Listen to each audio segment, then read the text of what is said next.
G'day, welcome back to the Before I Go podcast. If you had to get struck by lightning, I'll say it again. If you had to get struck by lightning, how would you do it? What would you do to prepare, and where would you go? Who would you talk to in order to get struck by lightning, and what would you surround yourself with? Some of you might be imagining putting on a foil outfit right now. What would you do if you had to get struck by lightning? You see, most people expect lightning strikes of good fortune to happen in their lives, but they aren't willing to prepare for a lightning strike of good fortune to hit them. It's a funny thing attempting to get struck by lightning. I only know one person who's been struck by lightning in their lives, and they are near and dear to me.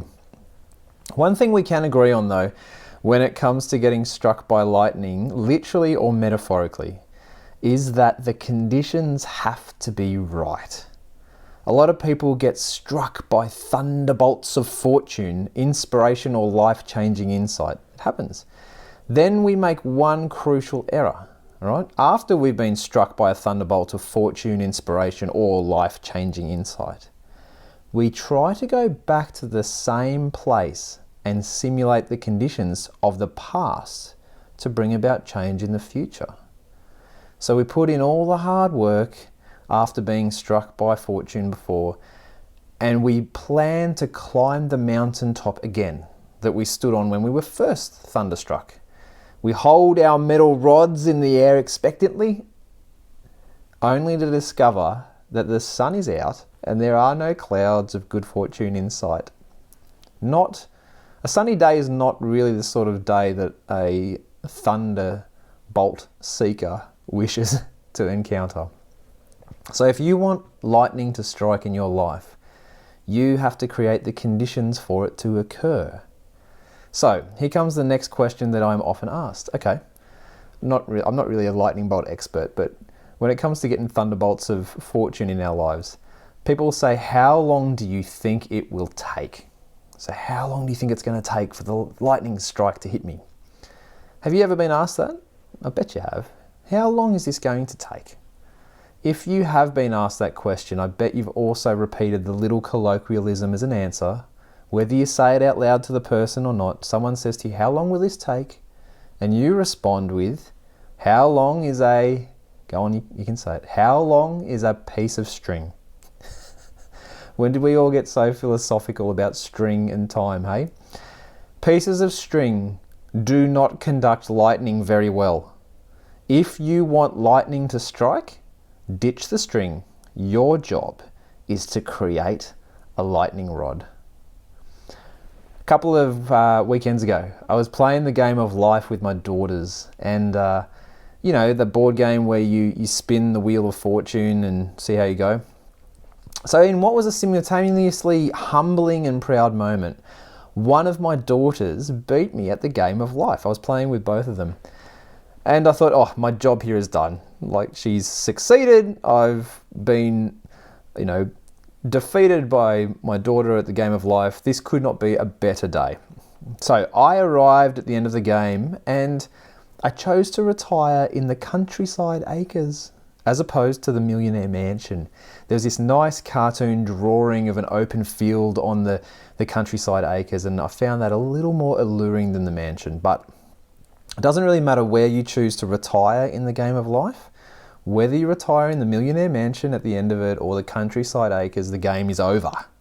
So we all end up in the same place. We pack up the game and then we go home. So I got to the end of the game of life in second place with a cool $4.23 million. And that was having chosen the slightly longer college career path, instead of going straight into the workforce. And I had a career as a video game designer, paying a handsome $110,000 per payday. Deep down, I was hoping to have a career as a secret agent, but I didn't get that card this time. Maybe next time, hey? As an aside, when my kids were little, I actually convinced them that their mum was a ninja and that they'd never seen her being a ninja because she was a very good ninja. Yeah, anyway, that was an aside. Back to the game of life. What was slightly more alarming though, right, other than me finishing the game of life as a video game designer, is that I also finished the game of life with 7 children. That's a lot to take care of.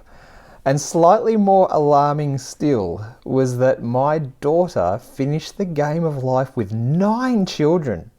She was rewarded with $50,000 for each child at the end of the game. And for some strange reason, she wasn't exhausted at all. I couldn't understand it. I guess it does pay to create, right? 9 kids, jeez. How different life would be, right, if we were playing it instead of surviving it. Today I'm going to talk about 3 things. Lightning strikes, as you've already heard, the long and the short of it, and the game of life, which you've also heard about. So lightning strikes, the long and the short of it, and the game of life. And your job is to try and figure out how all of these things relate. So here we go. I've asked myself, how long will this take over the past couple of years? Because I've had a heap of ups and downs building my own business, right? Building your own business, for anyone who's done it, it can be really, really hard. And particularly in an area such as coaching, right, which can often be misunderstood, and people might have heard about it, but they may not have experienced it. So truth be told, I've struggled to make ends meet, right, through coaching alone. I'm still going, but at the moment I'm doing some really cool stuff that I love. I mow lawns sometimes, I coach as much as I can, I hire car drive, and sometimes I do some marketing, my old skill set, just to help make ends meet. So I've had patches where I've just been absolutely alive and loving it and full of hope and promise. And then I've had other times where I've really just been going, oh man, how long is this going to take?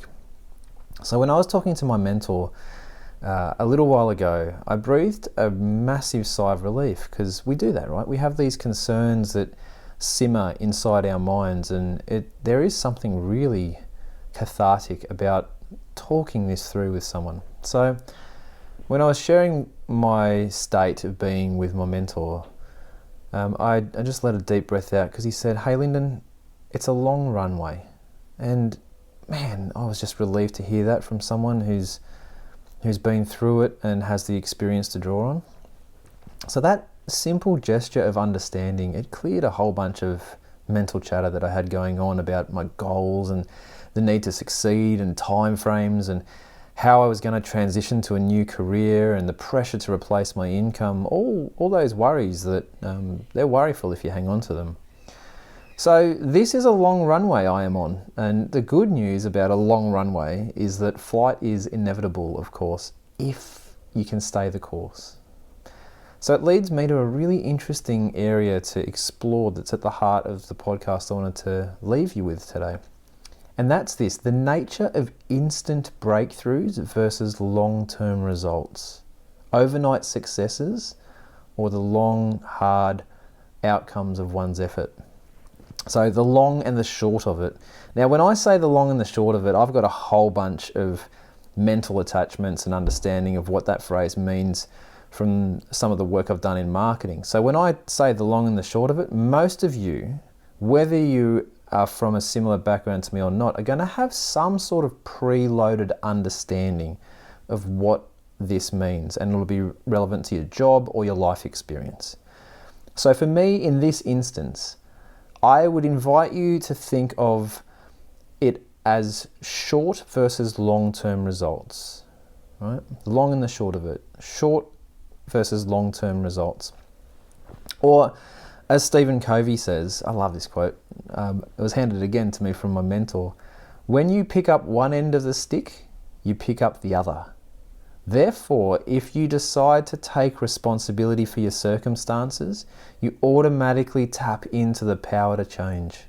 How good is it? When you pick up one end of the stick, you also pick up the other. Long versus short-term growth. Thunderbolts versus apple trees. Buy now, pay later. I jest. That's Afterpay. One of the most successful Australian companies in recent history. So Afterpay was, funnily enough, one of the darlings of the COVID share price booms that occurred. So, mate, if you got in on Afterpay or Zoom, you were laughing. The funny thing about companies like Afterpay is that most companies that grab news headlines for enormous share price increases in a short amount of time, they've normally spent the last 10 years in relatively sedentary levels of growth and profit. It's a very classic curve you see. Everyone pays attention to the boom, but normally it is a long runway, and normally it's an exponential curve that took quite a long time to get to. So even Afterpay, which was really quick to reach its heights, it exploded in 2020, but it was founded in 2014. So for arguably one of the most successful companies in terms of the share price increases, that's a 6-year runway to lift off for Afterpay. So I mentioned it before, right? As humans, we tend to only notice the standout moments, but not the long, hard work that came before those moments, right? You think about what grabs our attention on TV, and no one really gets to watch all the practice and effort. We watch the main event or the game or the pinnacle moments, and we pay attention to those. So we notice the extravagance of takeoff, but we often forget the hard work behind the scenes just to make it to the runway, let alone take off, right? In coaching, sometimes I crave instant success for my clients, and I do wish that there was a sudden lightning bolt or remarkable change in their capacity and fortunes. Like, that'd be great, wouldn't it? Like, what do you wish for? Magic genie, duk duk, it's yours.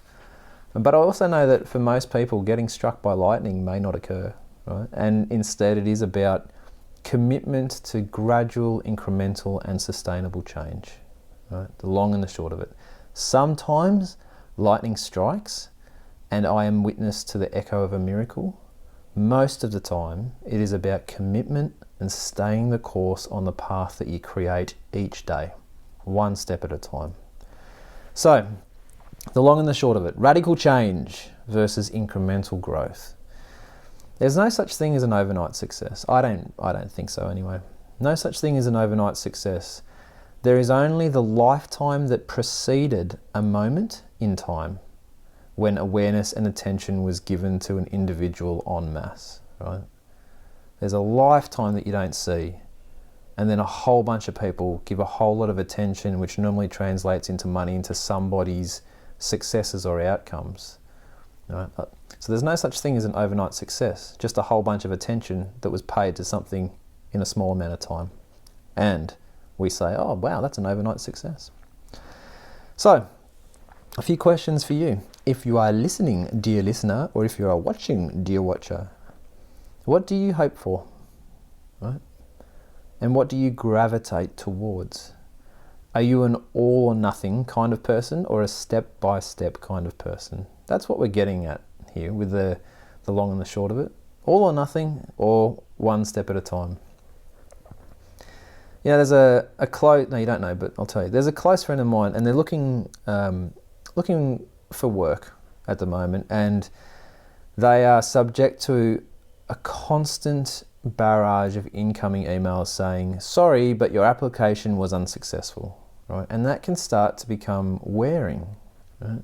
Anyone who's gone through that process, it gets really wearing to consistently hear no, thanks but no thanks, right? And it's wearing if we put a lot of weight behind what those no's mean regarding our self-worth, right? It's how much meaning we attach to the no. So simply put, right, if you see like no thanks just means no thanks, right? That's what you're getting back in the emails. But you tend to attach a lot more to that response, and you wrap a story around what it means. What does it mean, right? Am I too old now? I keep getting these no's. Am I too young? Am I not skilled enough, right? Did I not put the right letter together? It's all of this wrestling to try and come up with some sort of narrative that attaches meaning and detail to what otherwise was just a simple no thanks, right? Thanks but no thanks. We really make, mountains out of molehills. I don't think I've ever seen a molehill. I've seen a few mountains. So I wrote to my friend, and I used the metaphor of songwriting, right? And I love metaphors. Most of us have to hear the truth through metaphors because what they do is they point to something deeper inside. It's kind of like a little wink or nod to the truth, but you go figure it out for yourself, right? A metaphor is close, but it's not it. So I love the use of metaphors because I think what they're doing is they're inviting us to read between the lines and kind of inviting you to check what you already knew but forgot through the power of metaphors. A little echo. So for anyone who's been rejected before, maybe it was a love letter, you had your heart broken over and over again. I was never really around when, dating apps and all that sort of stuff started to pop up, but I imagine some people have felt a lot of rejection from whatever the equivalent of no's are. Maybe it's the job, going for job, either new jobs or getting promoted, I don't know, right? But if you've ever been rejected before, which I hope is all of you, because that means you've actually risked something to gain something, you've probably wondered, how many times am I going to have to ask before I receive the answer that I'm seeking? Right? How many no's will there be before I get a yes? How long will this take? So I could feel my friend asking these questions. So I wrote to him using the metaphor of music. So I'm going to share a little bit with you about it. Thunderbolts, right? You see, some famous songs were thunderbolts of magic and creativity and inspiration. Boom! And they just zapped right down. So some songs, and I'm talking about famous songs, they appeared to be effortless manifestations of creative power that were just downloaded in the blink of an eye. Zoom! And the song just happened. You've probably heard people describe it this way, right? So it happens in the blink of an eye. Other famous songs, though, they took time.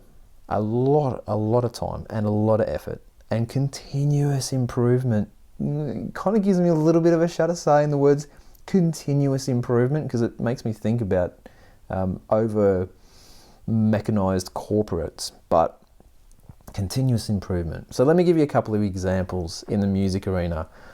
The Beatles, right? Yesterday, what a great song. I had to pause. Maybe you don't like the Beatles. Maybe you haven't heard them. Maybe Yesterday's not your cup of tea. It's a great song. So have a listen. But anyway, the Beatles, Yesterday was written in less than a minute. I think it would have taken a little more than a minute for McCartney to put pen to paper or, plectrum to guitar. But here's the quote that I found on NME about Yesterday. It says this. It said, "Yesterday, one of the Beatles' best loved tracks was famously conceived during a dream that McCartney hurriedly scribbled down upon waking. I have no idea how I wrote that. I just woke up one morning and it was in my head. I didn't believe it for about 2 weeks," Macca said of the incident. Sounds like a car accident, right? Macca said of the incident. So yeah, less than 5 minutes for Yesterday. Other examples that were on the same site around songs that were just zapped into existence. Single Ladies by Beyonce, Royals by Lorde, The Cave by Mumford & Sons, Skyfall by Adele, and Losing My Religion by R.E.M. All of those songs were written in less than 40 minutes, and some of them in less than 5 minutes. They seem like thunderbolts of good fortune, don't they?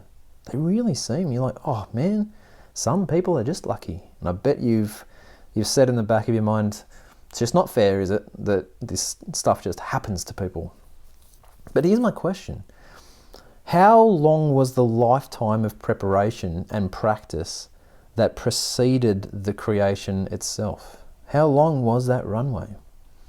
So, Yesterday, written by McCartney in less than 5 minutes, via a dream. Jeez. On the other side of the songs, though, that were written in just 5 minutes, is the brilliant example of a little ditty called Hallelujah. So Leonard Cohen wrote Hallelujah over a period of 4 years. He did 180 drafts of the lyrics.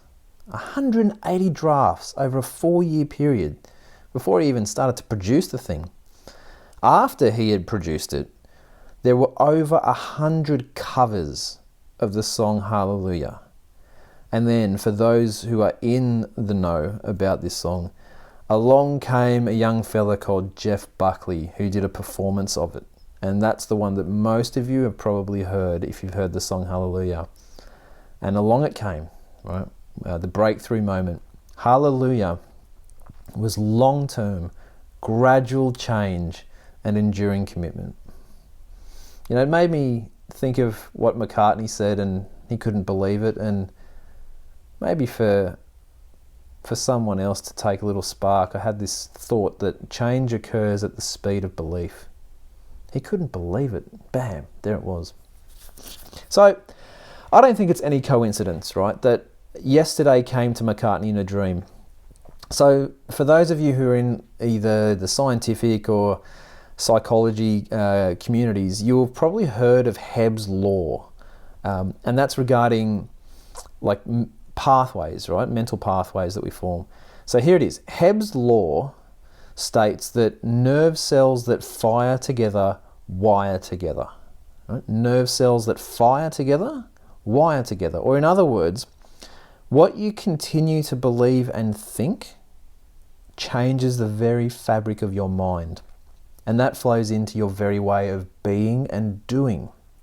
So if you keep firing together creative thoughts and actions, right, you're going to be creative, not just do it. And if you keep saying cruel things about yourself, if your inner critic's going off, if that repetition occurs, you're going to hardwire those beliefs and your body will respond. Right? They're not just repeated toxic thoughts. Your body becomes it. It responds to what you are putting in. And then we end up with depression or anxiety because those nerve cells that fire together wire together. So back onto yesterday, right?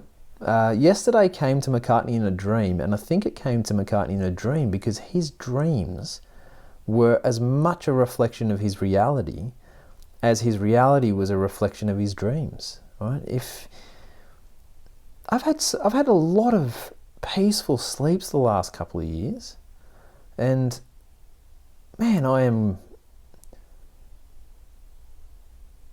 very different inside to what I was 3-4 years ago, and I'm very grateful for it.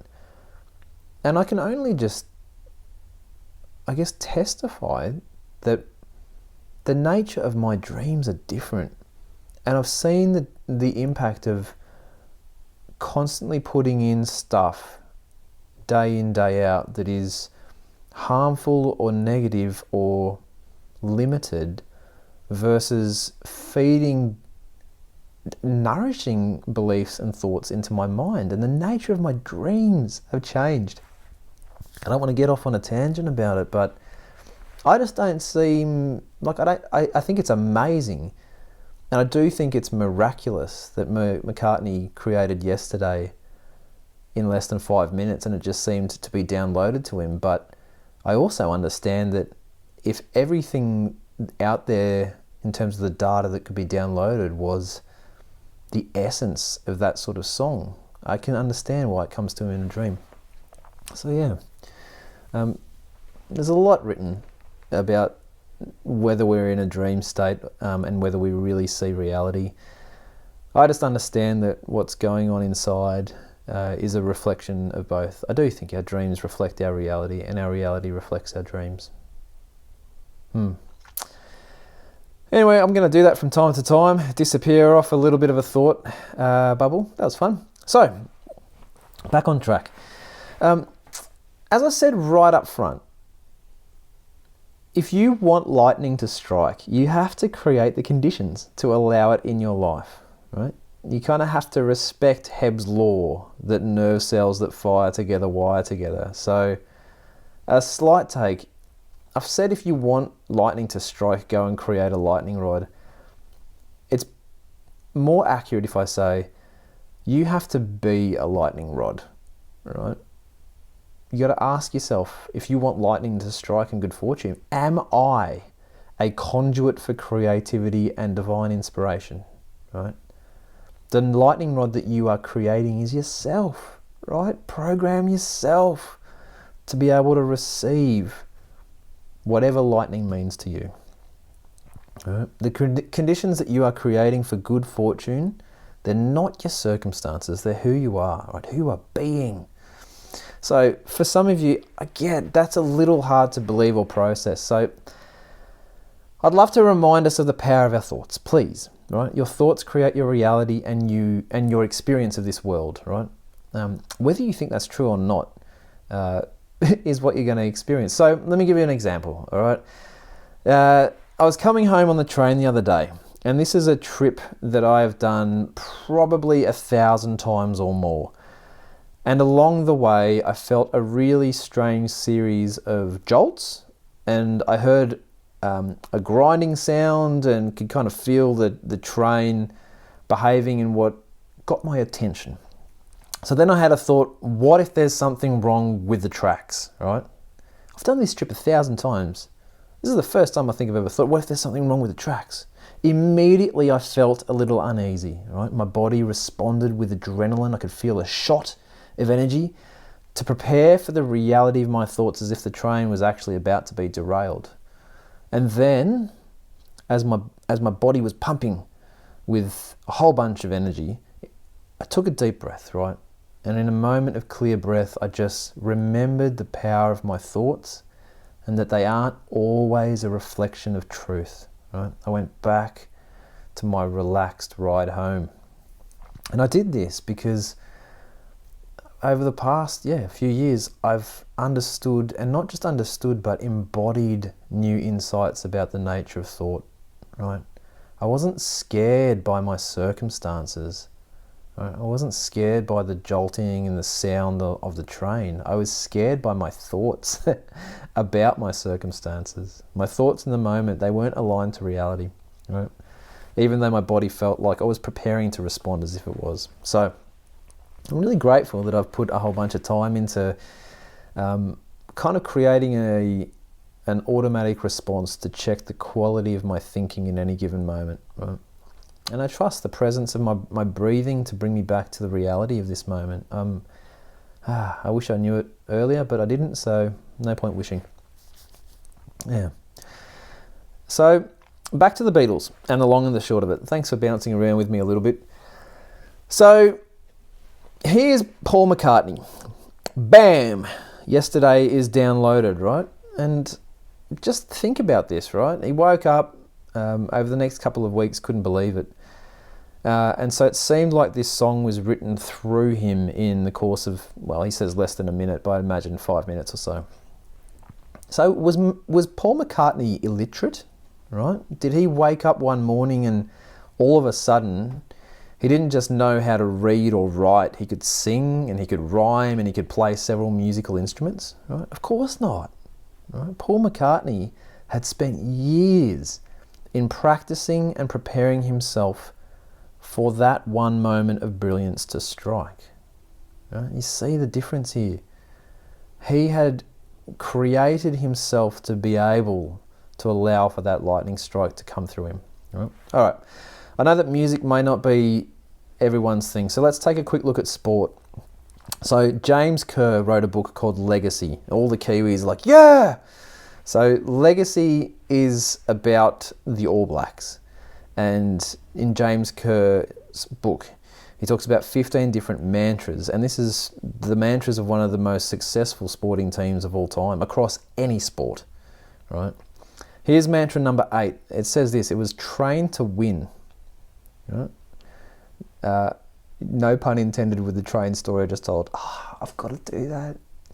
I'm got such a dad joke sometimes. Train to win. Anyway, mantra number 8. Train to win. And the little phrase that goes with it for the All Blacks was practice under pressure. Practice under pressure. So the way the All Blacks train and practice under pressure, it literally conditions their minds and their bodies to handle the power of lightning strikes on the field. Right? It's Hebb's law again.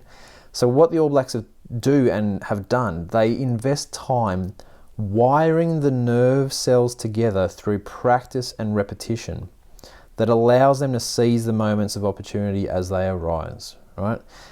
I think this is a really important distinction. They don't have to worry when the game is on the line. They don't have to worry about thinking or doing under pressure, because before that, the capacity to perform in these circumstances has been baked in to who they are, right? Into their very way of being, right?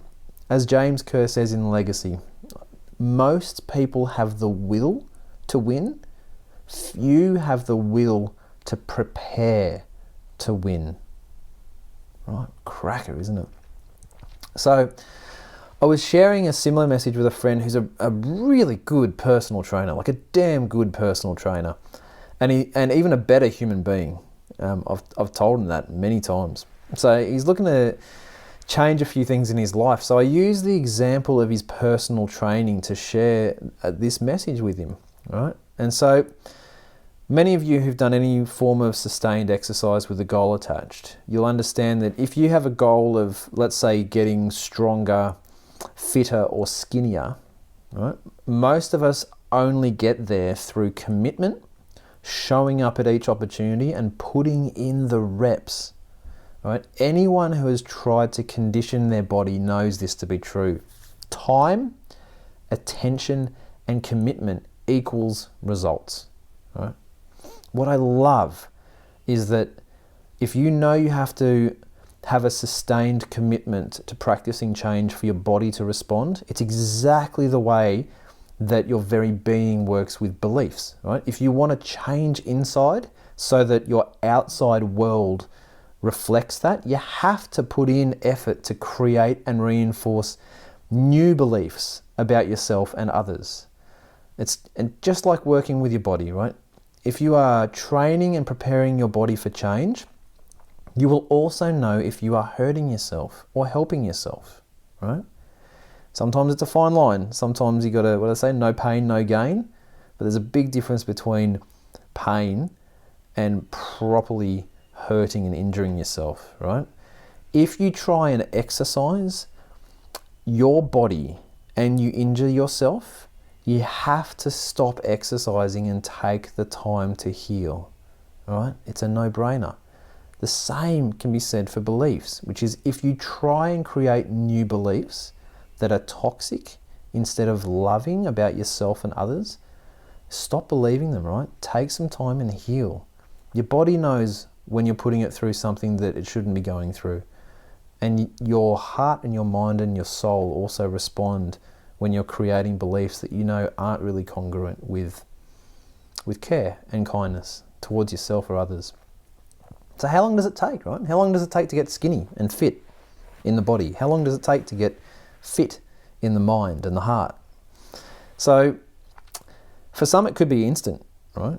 Or others it could be a lifetime. Now I'm not saying bam and all of a sudden someone gets biceps when they're really skinny, but I'll give you a few examples, right, of people who have become healthier overnight, right?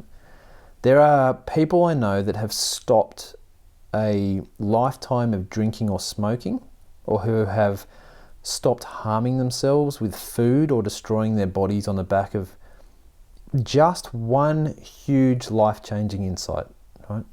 Sometimes those big aha moments, they can come through experience, like having a heart attack, or your child telling you the truth that you don't want to hear out loud about yourself as a parent, right? Or sometimes they come through the pain of divorce. And sometimes those life-changing insights, they simply come on the back of being open to fresh thinking, right? Letting go of limiting beliefs.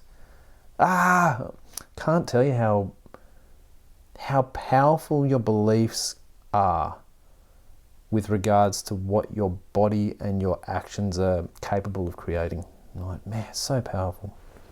So either way, right, there are people who have chosen to change in an instant, and they've kept that promise to themselves for the rest of their lives, right? And something has occurred inside them, or they've used their circumstances they've used their situation as a conduit for insight, right? And they've decided to be someone else, right? They've decided to be more loving towards their body. So you can change instantly if the insight or epiphany or aha moment, light bulb moment, whatever you want to call it, right? You can change instantly if the insight rocks your world enough. Right? You've all heard the phrase, seek and you will find. Right? I've also heard, if you don't decide, someone will decide for you. Right? So thunderbolts of life-changing insights, they're real. It happens. There are some profound moments where significant breakthrough change happens in what seems like an instant. So, just like the way some of the greatest songs ever written were completed in one unfiltered moment of inspiration that took less than 10 minutes, right? Those moments happen. Yesterday was written in a manner of minutes by Paul McCartney. But for Cohen and Hallelujah, it took 15 years, 102 people who covered and tweaked his song, and a relentless commitment to finally bring that vision to life. Right? Some stuff takes time. Some stuff is instant. And the plateau, right? If it's taking time and you feel like the runway is really, really long, the plateau is a place to be revered. That's where most mastery is encountered, right? Repetition matters. It matters even if you don't feel like you're making the progress that you would desire. Positive repetition changes the trajectory of your launch. Right? So, some stuff takes time, some stuff is instant. What happens if we are preparing for a moment that never arrives, right? What if you're preparing and the moment never comes? What if takeoff doesn't come? I believe that you will know that you are aligned to what life calls you for when the practice is the call itself, right? Maybe you don't get to game day like the All Blacks and get to show the outcomes of your embodied beliefs, right? But when you are aligned to what life is gently inviting you to do and be, the practice is enough, right? The practice is enough. It's enough when the moment of training is exactly what you are here to do. Right?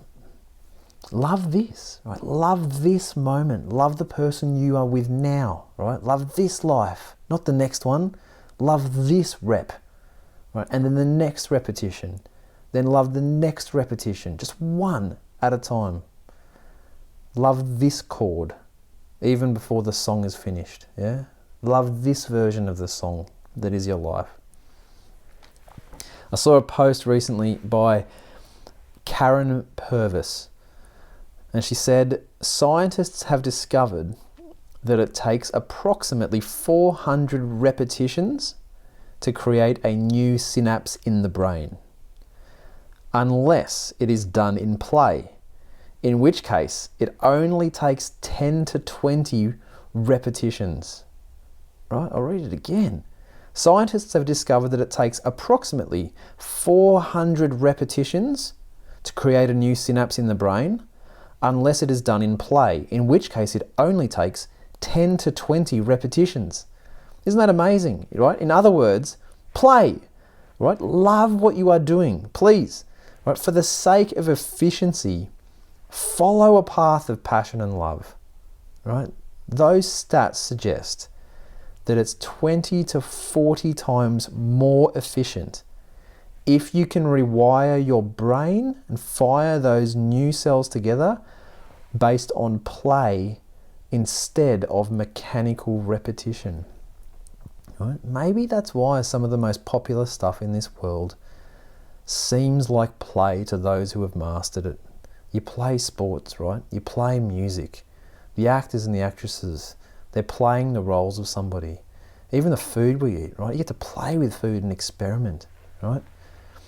So, how long will this take? Isn't that a question? I guess the answer depends on whether you're having fun or not, right? Are you taking this life seriously? Or are you all in for the game of life, right? That's the question. Thunderbolts and lightning, The long and the short of it, right? It's both. 9 children from my daughter, crikey. I don't know how she's going to do it. Anyway. Thunderbolts and lightning, very, very frightening me. Have a good day, have a good day. Bye. Thanks so much for listening and sharing this space with me. I really, really hope this has served you well and it continues to do so for years to come. I love helping others, so if you would like to experience the power of creating together, please reach out to me. I'm here to help. And if you want to be on the podcast and leave a legacy, check out the contact details on my website, lyndenrochford.com, or you can find me on Facebook. I'd love to hear your story before I go. Wishing you so much love from the inside out. I'll see you soon.